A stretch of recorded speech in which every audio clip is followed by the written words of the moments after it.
Welcome to episode 108 of the Highly Relevant Podcast, a US Latino show where I interview the people and discuss the moments that are shaping our American and Latino pop culture. I am your host, Jack Rico, and if this is your first time listening, thanks for discovering us. All right, guys, today is the reason why I created this podcast. It's to be able to have the freedom to talk about US Latino stories like this week's cancellation of One Day at a Time by Netflix. It's causing uproar amongst US Latinos and Americans alike, and it's mostly been driven by the fans and the press. I mean, people are literally pissed off at this cancellation. They've gone at Netflix for being a bunch of hypocrites, for saying they support diversity and inclusion, but then do things like this. So I had a chance to talk to Elena Fernandez. She's the TV reporter for New York Magazine and Vulture.com, and she joins me to discuss how this cancellation might actually detour progress that's been made for US Latino TV shows. Is our culture slowly being deleted? Well, I talked to her about it. Then I talked to Concepción de León. She's the New York Times writer who pitched and created their first ever Latinx column called Espace.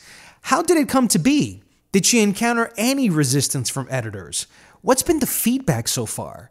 We have an interesting conversation on identity, writing, and how she broke into the business. But first, let's talk one day at a time. Since Sid identifies as non-binary, I want to call them by a term that's more acceptable and inclusive. Oh, you know what I always thought was so cute? Better half. I don't want to call Sid half a person. What if I tell people you're my better whole?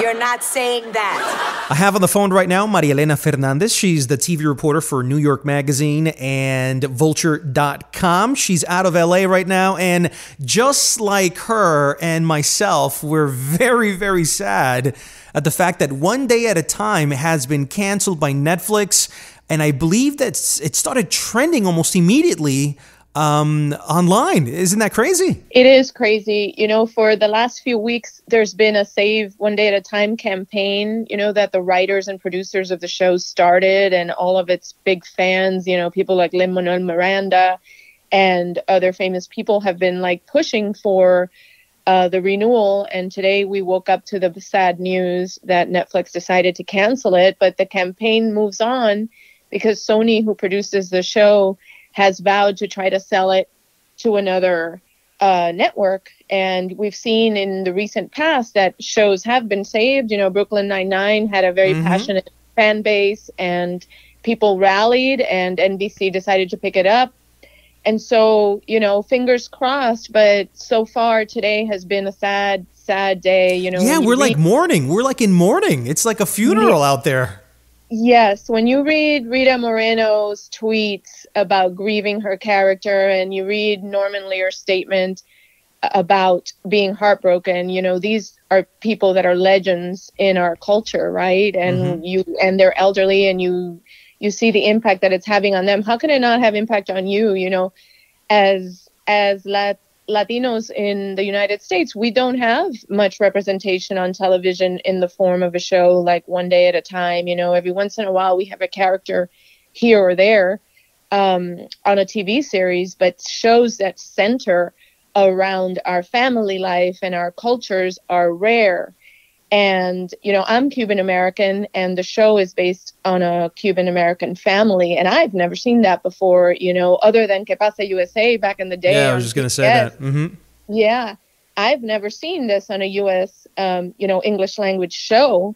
And, you know, not that that's the only reason that the show is worthy, because the show is very funny and emotional and has many topics that many families can relate to in terms of, you know, a gay child, or a parent in the military who's suffering from PTSD, or taking care of an parent. You know, there's many things that are across the board relatable. But, you know, the bonus for you and me is that we see ourselves, you know, in little details. It's not even, you know, that they're spending the entire half hour screaming, "I'm Cuban." It's just, you see the cafetera on the stove, and you see them eating pastelitos or arguing about Che Guevara, or, and those are conversations I've never heard of and wish I had had when I was growing up. So that's why I think the Latinx community in particular is really, really sad today. I thought it was the Latinx community exclusively, but the biggest sort of voices that have been very vocal about this have been Caucasian journalists. Yeah. From Variety, from TV line, I mean, from almost everywhere. They almost seem to be more outraged than we. Yeah. Well, the show is a total media darling. I mean, it's been on every top 10 list at the end of the year since it came on Netflix. And yeah, I didn't mean to say that we're the only ones in mourning. I'm just saying, why we specifically would be. But yes, the show has been very successful in terms of reaching other audiences, because exactly. Somebody on Twitter recently said that we finally had a show that was made by Latinos for Latinos, and I'm like, you know what, that should be tweaked. This is a show made by Latinos for everyone, and that has been sort of the master template of how to create Latino stories, but that can be digestible for anyone of any background. And I think that that's one of the reasons that the outrage has been so intense, is because, as you said before, Rotten Tomatoes had it at 100% for the last 3 seasons. Everybody and anybody who saw it was talking about how incredible the writing was, how incredibly touching and emotional and connected with so many people. And then you have to really ask yourself whether Netflix, if this is the hypocrisy of Netflix, because in the statement that they made on Twitter, and let me just quote it really quick so everybody understands the context here. And to anyone who felt seen or represented, possibly for the first time by One Day at a Time, please don't take this as an indication your story is not important. The outpouring of love for this show is a firm reminder to us that we must continue finding ways to tell these stories. And the first thing I'm thinking about is, you condescending guys. How are you saying this and canceling it all at the same time? That's a total slap in the face. And if I remember correctly, one of the tweets also mentioned low ratings, which, they're supposed to be the platform that doesn't care about ratings. So why do you think this show was really canceled? What I have heard behind the scenes is that it didn't perform well internationally. As you know, Netflix is in 190 countries. It's not just measuring US audience. And so what I've heard is that internationally it hasn't performed, and they've been concerned about that since, between the second season and third season renewal, which also took very long and seemed like it was going to be canceled last year. Right. And then they decided to give it an extra go. But, there's other ways to look at that too. They have an extraordinary amount of money for programming. I mean, every week we're seeing new shows on Netflix. And sometimes when shows are prestigious and do very well in terms of media attention and bring something different to the table, networks will opt to keep them, even if they are not performing as well as they would like them to, in terms of viewership, because they bring a certain cachet and a certain prestige and something special to the table. And so, you're seeing a lot of critics bringing that up. There were a lot of other reasons, many more important reasons to keep it.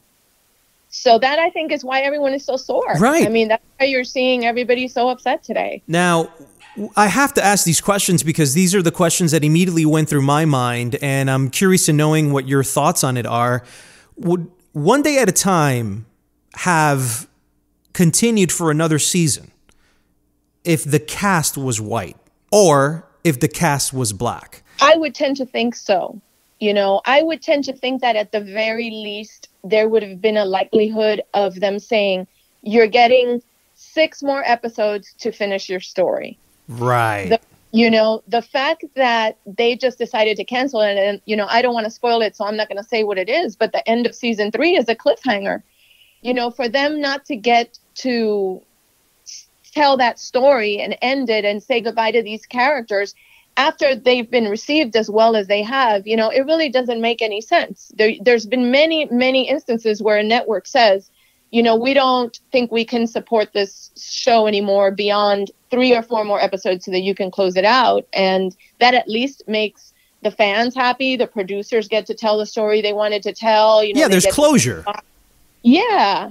It's really hard, you know, when Lydia is, you know, where at the end of season 3 and we don't know what happened. Oh, absolutely. You know, like I also keep on asking questions like, was the show properly promoted by Netflix? Why didn't it get the Roma treatment? That is another huge and very important point. You don't see the One Day at a Time billboards on Sunset Boulevard in Los Angeles. Right. And I've talked to many of the show, of the actors' representatives who say it's very hard to get their actors on talk shows. This was the first season. Wow, really? This was the first season that a talk show took Rita Moreno and Justina Machado. And like they just couldn't, I mean, that a talk show would not want Rita Moreno is like, it's bonkers, right? But maybe it's Rita Moreno under the context of a Hispanic U.S. sitcom. Exactly. Because once West Side Story with Steven Spielberg comes out, because Rita Moreno's, I'm sure everyone's going to want Rita Moreno to talk about West Side Story. That's exactly the thing. You know, the promotion and marketing of the show hasn't been there. So there, you know, some of the outlets on the national level aren't that aware of it. You know, the people that are booking the talk shows aren't aware of like the significance of the show. And they're just like, oh, there's just a little show on Netflix. It doesn't matter that it's Rita Moreno. You know, if you don't promote it and you don't market it, and, you know, the producers have done yeoman's work on social media, you know, rallying people and establishing relationships with fans. And, you know, they had a food truck in LA for the premiere where they were giving out Cuban food and, you know, saying hi to fans, because the Netflix just wouldn't do that for them. What happens now with US Latino stories moving forward? And I'm not just talking about Netflix, because I think Netflix, this was a complicated thing for them. I mean, this was like its own sort of a unicorn that they didn't exactly know what to do. It was a hybrid of so many different things coalesced in one show that I'm sure even metrics had nothing to do with it. This was far bigger than what data can tell you. I know that they double down on Latin American stories in Spanish language. I think that's perhaps probably easier to sell internationally than One Day at a Time in English with Hispanics, where maybe Latin Americans can't connect with that American experience, right? Or even the Caribbean experience from Cuba. If you live, for example, in Argentina, right? So the question I think for me is, all the cable channels, all the streaming services, all the broadcast networks in the United States, they look at this and are they like, oh my God, that has, tiene la plaga encima. You know, it got the cooties right now. Everybody stay away from US Latino stories. They don't work. And look at the outrage by everybody. Do we want to tackle something like that? What do you think programmers today are thinking about US Latino stories? Is this a bad moment for us moving forward? You know, it definitely doesn't help our cause. You know, one of the reasons it stands out is because it doesn't exist, right? And it doesn't exist because, for the most part, U.S. programmers don't know what to do with us. Because even in the U.S. Latino population, we have so many differences, right? We have regional differences. We have cultural differences between like Cuban and Mexican and Puerto Rican. And they want to treat us as one group, but we're not all going to respond the same way, right? Oh, marketers hate us. They're like, I don't know what to do with you. Yeah. So, you know, by and large, they just have ignored us, you know, and for, I think in the last year or so, you're seeing that Latinx Hollywood is trying to unite more. You know, they've been inspired by what Black Hollywood has been able to do. And Asian Hollywood too, yeah. Yeah. In terms of breaking out, you know, in film and TV. And what they've learned is that they have to create their own stories. You know, as you know, one of the co-creators of One Day at a Time is Gloria Calderon Kellett, and the show could not exist without her. Absolutely. And Mike Royce, right. And so, you know, you're seeing that more of them are becoming, you know, actors are becoming directors and producers because, you know, people like America Ferrera and Gina Rodriguez, because they know that's the way to get more stories on the air. It's not just them getting a role. But it's going to be very hard. I think you're right that the fact that One Day at a Time is going to be perceived as a failure really hurts the community. I'll tell you a solution that I think is going to ultimately happen, and it's not necessarily something that we want or like, but it's going to be, I think, the future of Hispanic programming. My wife said this to me. We're going to live in a world one day where there are going to be no more verticals. It's not going to be a Hispanic site for Latinos. It's all going to be one big sopa, right? Where the next couple of shows that you see with Hispanics, it's going to be a Hispanic lead with a white or black or Asian co-lead. And then kind of like Ugly Betty, where it had its own Latino storyline, but it didn't necessarily affect the whole show with its Hispanic broad stroke, right? Brushstroke. Right. And it's going to be a combination of all diversities into one show where maybe Hispanics might have the upper hand in terms of plot lines or star actors or something along those lines. Because then it can be consumed and everyone can connect with those characters. So maybe, and you know, these are questions we have to ask because we have to understand why this did not happen. Right. What are the particular questions that we need to ask to improve the situation as opposed to constantly being angry that we're not being represented? Well, I mean, there's value in both ways of looking at this. You know, there's value in having a family that's very specific Latino, and having that representation on television. And there's value in having two kick-ass female cops on Brooklyn Nine-Nine that are both Latina, but their stories and their character development is not about their culture. It's about who they are in the precinct and their work, and they have their quirks, and they just exist because, like you and I, we exist in the world, right? We don't spend our day going, I'm Latino, I'm Latino. Yeah, we're not professional Latinos, right? Yeah, in everything we're doing.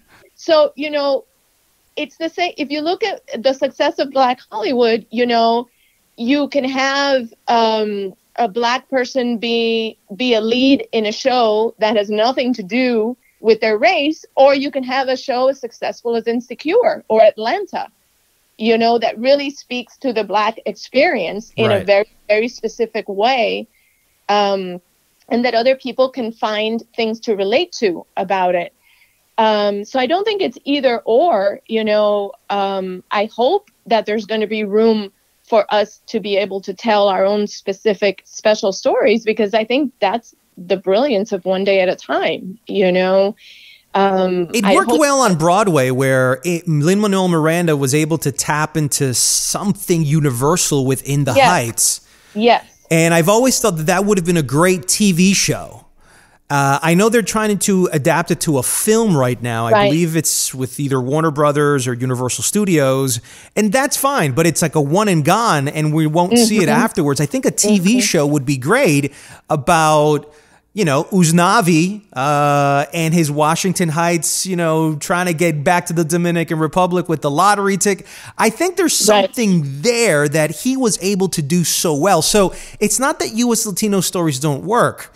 It's just that, and this is the part that I have troubles with, because, I mean, I'm not a screenwriter. You know, I don't know exactly what he did that maybe Gloria missed or maybe was ignored by the gatekeepers. Yeah, I don't know that it's something that Gloria missed, you know, because when you watch that show has something for everyone. I think it is a question of, was it promoted as much as it should have been? You know, was there enough awareness created around it?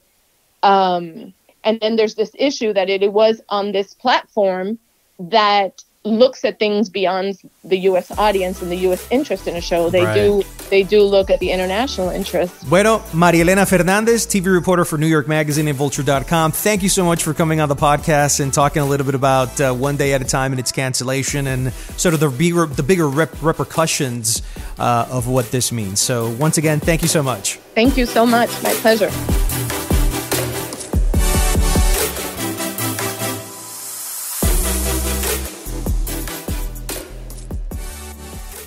And before we head on to our interview with Concepcion, it's time for a segment I like to call Jacked In.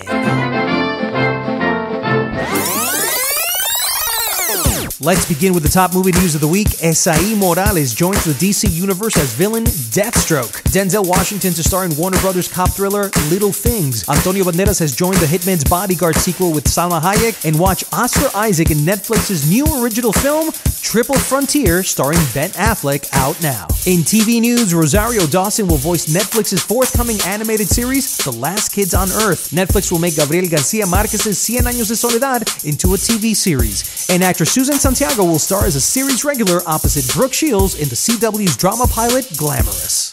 Switching over to music, J Balvin and Selena Gomez have a new music video, I Can't Get Enough. The first ever Premios tu Música Urbano will air on Telemundo on Thursday, March 21st. Enrique Iglesias and John Z premiered Después que te perdí music video, and CNCO and Karol G are among those who will perform at the 2019 Billboard Latin Music Awards. And in tech and social media news, Twitter made an in-app camera to compete with Instagram and Snapchat. Apple reportedly close to adding HBO, Showtime, and Starz to a future upcoming video service. Instagram rolls out option to pause all notifications, and all Spotify premium subscribers will now get Hulu for free.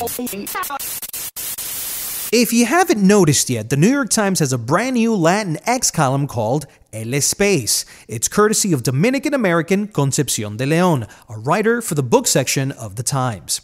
We talk why she came up with the idea to pitch it to her editors, the importance of the column for her culture and community, and how she got hired at America's most prestigious newspaper. Concepción de León, welcome to the Highly Relevant Podcast. Thank you for having me. So, what exactly is Espace from the New York Times? So Espace is a column that I started last year, and essentially it's a space in which usually it has a sort of a newsletter setup, and so it has a story up top that I either report or kind of write an essay based on issues that are occurring in the news during like that particular week, or issues that are relevant to Latino communities that week.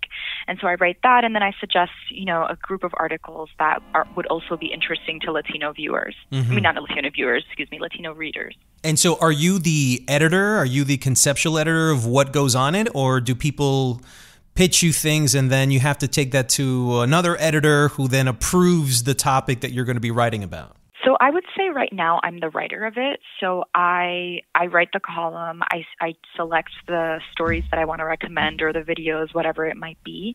And then I have two top editors who I work with that then kind of look at it and tell me if there's anything that I need to tweak and do a lot more sort of line editing. But in terms of the curation of it, that's all me. What triggered the idea for Espace to be created? Was it you that came up with the concept and pitched it to New York Times editors, or did they approach you with it?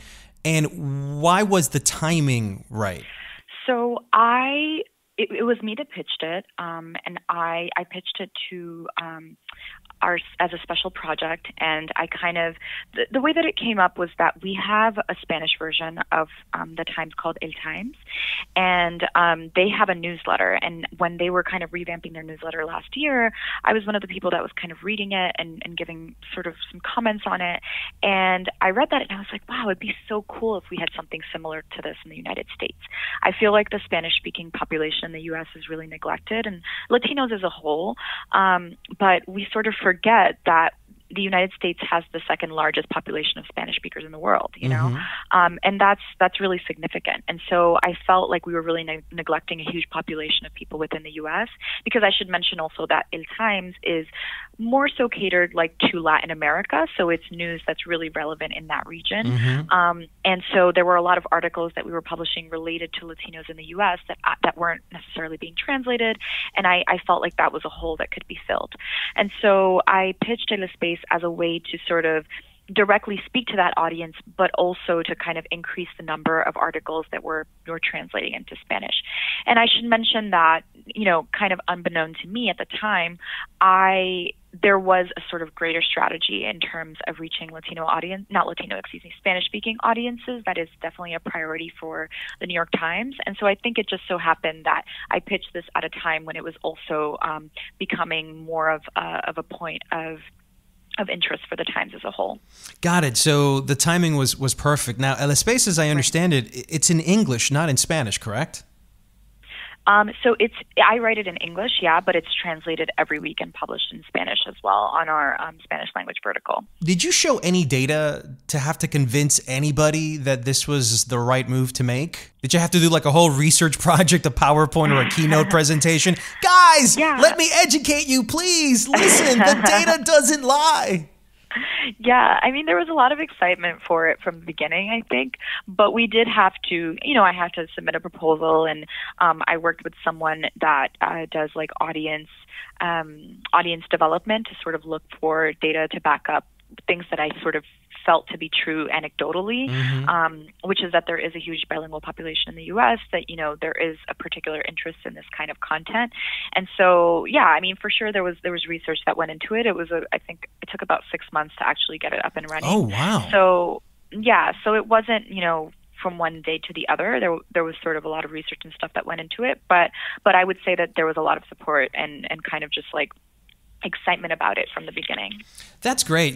For me, as a reader of the New York Times for years, and as a Latinx and as a bilingual, bicultural person, I always wanted to read more Hispanic stories and hear from more Hispanic journalists that had a point of view. So, for example, in my particular case, I've always had an issue with how certain, let's say, Latino movies that are coming out, like, for example, Coco, and there's a non-Hispanic critic writing about it. And I've always said, yeah, it'd be nice if a Latino got that same sort of, sort of look. I always thought that the New York Times saw Hispanics more as an afterthought in terms of stories, because they're not valuable to the majority of their readership, which is mostly white or black. And I always felt that I was either A, invisible, B, completely ignored, and that my voice or my life experience never really mattered. And by the way, this is coming from a guy that grew up in New York, that didn't learn Spanish till he was 15, that is completely assimilated from birth, and probably considers himself more American than Hispanic at some points. And I mean, and I've been thinking about this for years. So what do you think conflated everything together to create this time and moment where Espace can actually exist within the brand of the New York Times? Yeah. I mean, I definitely think it's been a long time coming. I don't want to sort of create the impression that I feel like Espace is all that's being done, because I think that it's a part of sort of a much bigger conversation. There's this sort of, I don't know if you've read all of the coverage about the Oscars and Alfonso Cuarón's win, but it's significant, that in the last, I think, 6 years, a Mexican director has won 5 out of 6 times, and that's exciting. And I think, again, that's something that's a long time coming. Those are 3 directors that have been working, in Hollywood and elsewhere for decades. And so I think it's sort of the same thing at the Times and in other places where this has sort of been brewing for a long time, in terms of hiring more writers of color, hiring more Latino writers, so that they can bring those voices in, because you just sort of don't know what you don't know, And I think what you're saying about feeling underrepresented, feeling unseen, is something that I've heard from a lot of people who are reading Espace and are excited about it and feeling that their stories are finally being represented. And I think the value of Espace is that it is it is sort of specifically catered for a Latino community. Like, I think that we do stories about Latinos, not enough. Admittedly, definitely not enough, but we do stories about Latinos often but we don't sort of get them in front of the right people. We don't get them to the right audiences, because maybe the New York Times isn't viewed as a place where people might come for that. And I think that that's something that that's kind of the hole that I think Espace fills, is sort of like being an inviting place where people can be like, look, we're here and we're sort of trying to produce more content and sort of make the New York Times feel like a place where Latinos belong, or at least that's what I'm trying to do, I guess I should say. And I think it just takes time. It's tough. I don't really see it as this like major shift over the last like year or 2 years. I see it as something that like has slowly been trudging forward over the last like decades, and finally it feels like something is happening, and hopefully that'll continue to grow, you know. What is your cultural background? I'm Dominican. You're Dominican. You know, it's interesting. How many Dominicans do you know work either in the New York Times or in major outlets like the Journal? Do you have colleagues that are Dominican that work in the mainstream press? We have some. Sandra Garcia, I don't know if you're familiar with her work, but she's a reporter on our Express desk, which is a desk that does a lot of our breaking news coverage.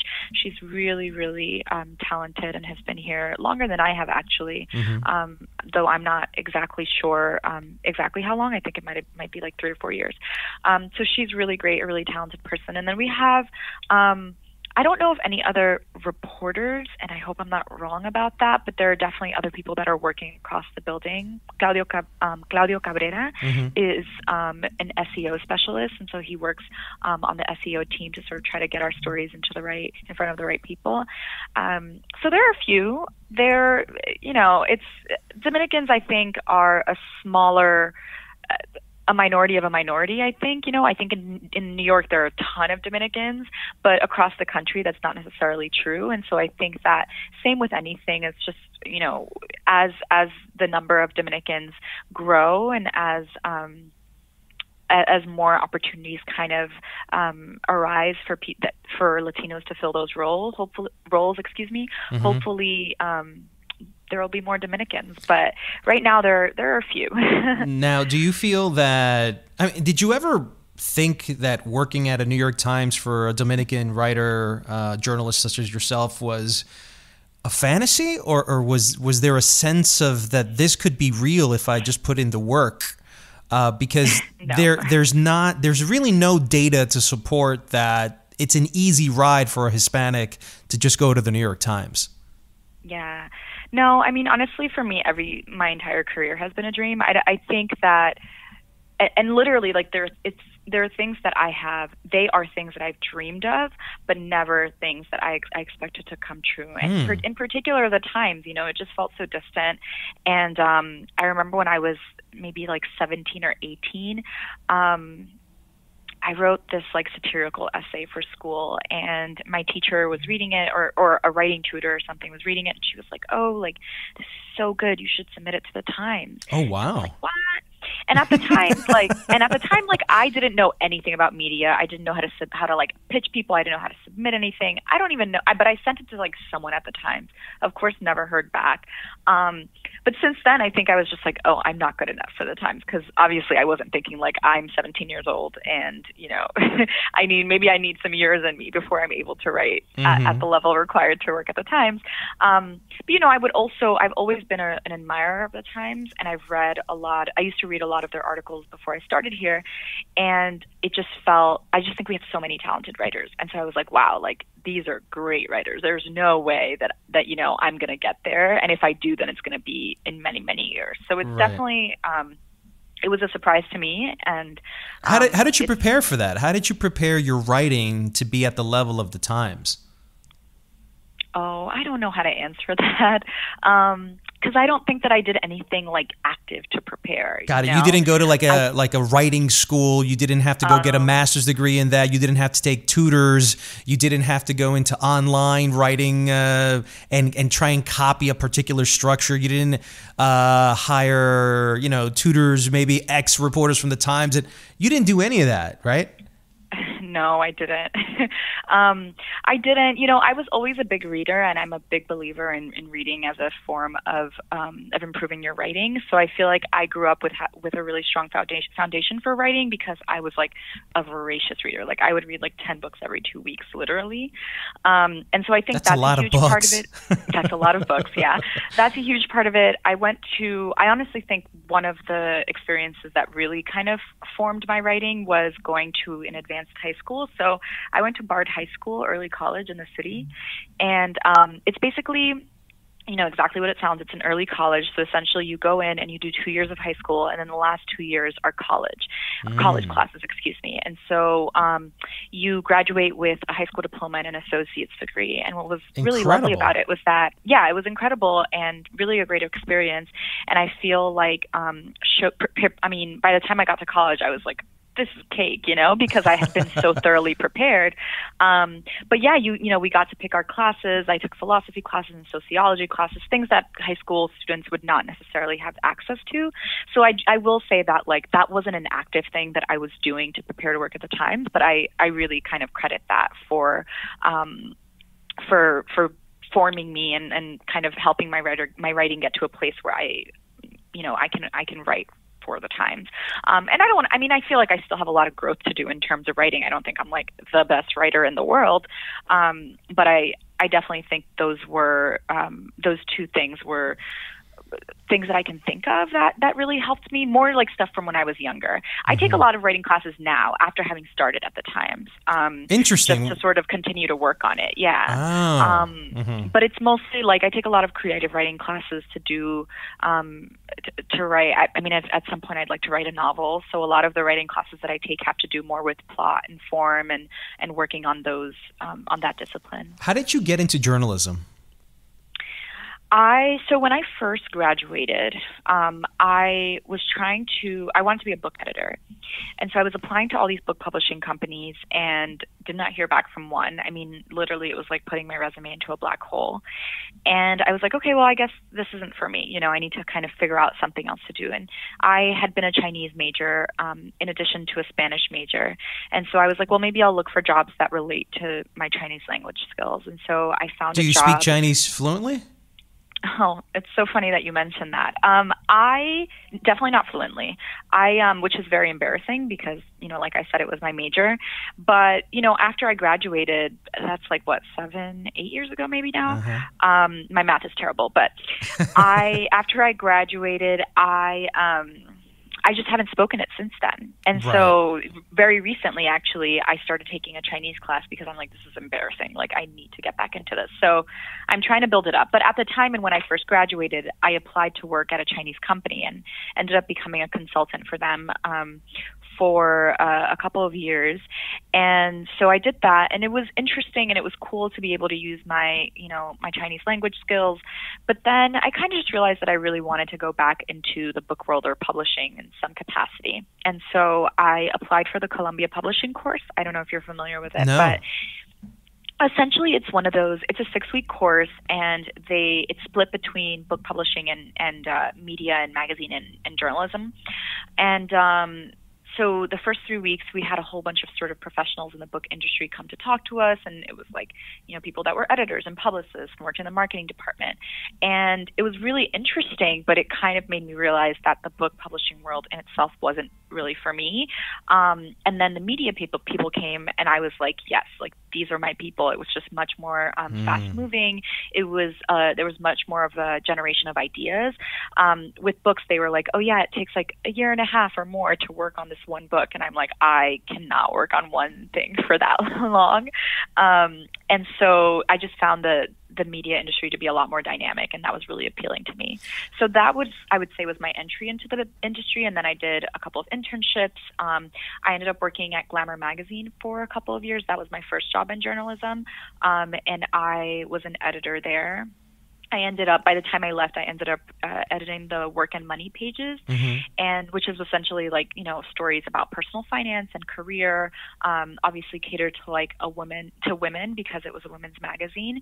And then once I left Glamour, that's when the opportunity to work at the Times came up.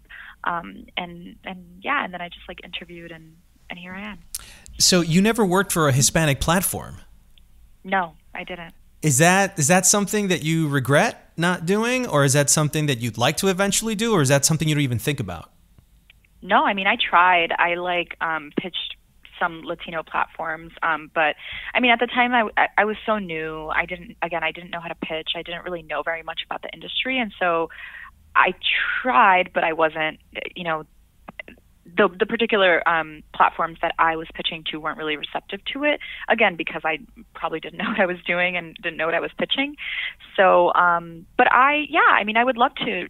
I mean, I'm happy at the Times now, so it's not like I'm looking to leave, but I'm certainly open to it. I think that reaching a Latino audience is really, really important to me. And often when I think about my work at the Times, I am bummed sometimes that it's so separate from like my family. And I really think a lot about how to sort of build a bridge between my work life and my family life, because those feel so separate sometimes.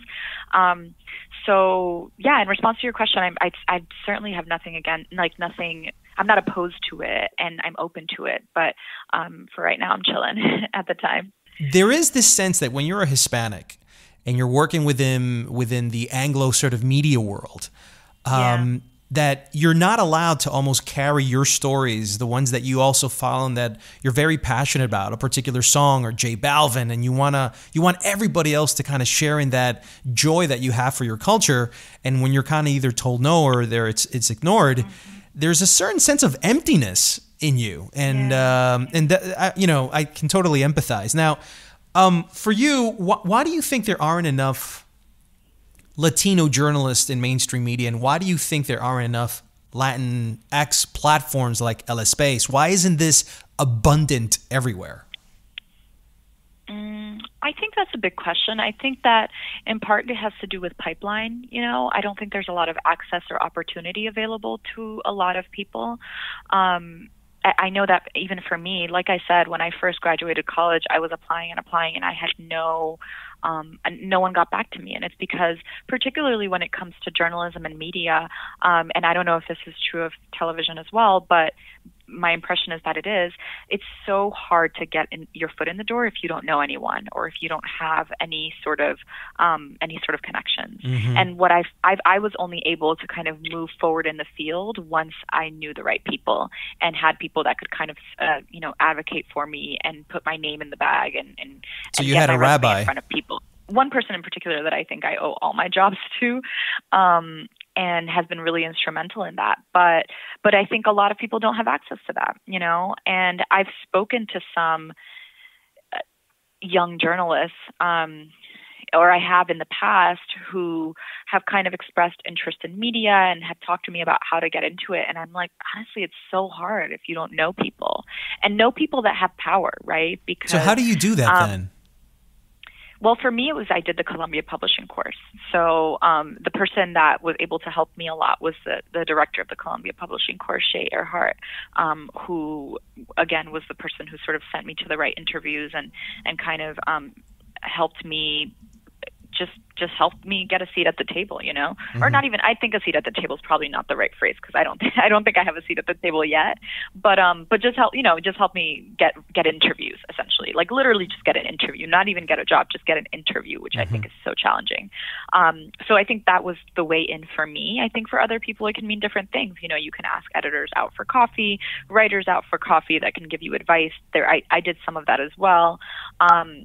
I think it can feel disheartening because that can take a really long time, because just because you have coffee with someone doesn't mean that they're going to give you a job. I had coffee with, like at least 10 people before I started the course, the Columbia Publishing course, and none of it ever led to anything, I think that one of the biggest problems is, for example, I grew up in Queens. I'm not sure where you grew up, in what neighborhood. Same thing? Okay, so yeah. I was born in Flushing, lived in Jackson Heights for many years, moved to Woodside for a while, and the idea of working in Manhattan was just, it was the movies. It's not really meant for someone from Queens, from Jackson Heights. So at some point, your aspirations sort of are numbed out. And I'm trying to figure out, where did you get the drive and the motivation to stick to this and not a lot of Hispanics stay in their bubble because it's a comfort zone. And as soon as they have to confront challenges or rejection,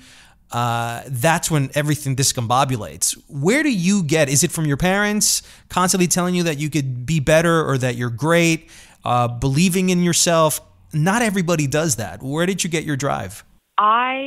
So definitely from my dad. I was raised by my dad, and he was incredibly demanding, I think, and really expected a lot from me when it came to school, when it came to academic success. So I think that was a part of it. And I think that's true of a lot of immigrants. I don't think that's super unique to me, but I think a lot of immigrants that come to the U.S. expect a lot from their kids because they kind of put all of it's like putting all your eggs in one basket. You know, they're like, we made this journey. We sort of came to this new space so that you could have a better life. And so we expect the best from you. True. I think that's one part. The other part, I think that I think my high school really not only prepared me for a lot of things, in terms of like getting my my writing ability to a certain level, but I think also put me in proximity to a lot of people who didn't feel as limited as I did, and who kind of opened my worldview to a lot of different careers. So I come from a very working class family, and so I didn't have sort of the idea that I could be a writer didn't even occur to me, you know, as a possibility. Right. Until I met people that did that maybe had parents who were professionals, that had parents that were accountants, that had parents that like were doctors or like did different things. And so that was part of what kind of opened up my mind to that. But honestly, like, I feel like I didn't really think that it was possible until like I did it, and that was like 5 years ago. You know? Just do it. So I always find it hard to give people advice about this because I think there's no clear path is one thing. I think that I didn't get a master's degree, but I think often for people of color, master's degrees can be very, very helpful because they can give you access to spaces that you wouldn't otherwise have access to, you know? I think that I was able to do that through the course that I did. I think, you know, a master's degree is a way to do that. And also to give yourself the confidence that to sort of feel like you can do it. Right. Backing it up, the validation of that degree. Right. Exactly. Where no one can say, well, you're not qualified enough. And I go, well, what about that master's degree from Columbia? Exactly. Thank you so much for being a good role model and for taking the time out. I know you're really busy, and sharing, you know, your path to where you are now. No problem. Thank you so much for thinking about me for this. It was really great to talk to you. And that's it for episode 108 of the Highly Relevant Podcast. I want to thank Maria Elena Fernandez and Concepción de León for coming on the show, and I hope you guys enjoyed the conversations as well. If you'd like to support the show, please spread the word on social media and pass the word around to all of your friends. You can reach me on Instagram at Jack Rico and Twitter at Jack Rico Official. Remember, it's only through your support that our show can grow. I'm Jack Rico. See you next week on another episode of Highly Relevant.